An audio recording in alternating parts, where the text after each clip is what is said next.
Сүүлийн үед эмэгтэйчүүдийн донд өргөдөлт маш их байна. Тэгэхээр өргөдөлтийн нэг учир шалтгаан бол амин энерги, life force доод хүртнүүдэд гацсантай их холбоотой байдаг. Тэгэхээр хязан доод хүртнийхаа энергийг суллаад сэтгэл хөдлөлөө бас идэвхжүүлээ суллаад өглөөр амин эрчим сэргэдэг тийм ээ.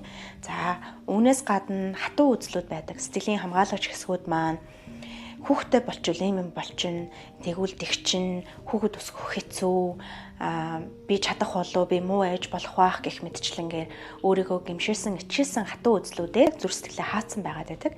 Тэгэхээр өргөдлөх шийдий гэвэл нэгдүгээрт би дээрх амин энерги, life force-ыг чөлөөлж өгөх хэрэгтэй. Одоо хэрзангаа чангалаад амьсгалын дасгал хийгээд тийм ээ. За хоёр дахь чухал зүйл болохоор сэтгэл хөдлөлөө өндөр дээд түвшинд дасгалжуулах учиртай.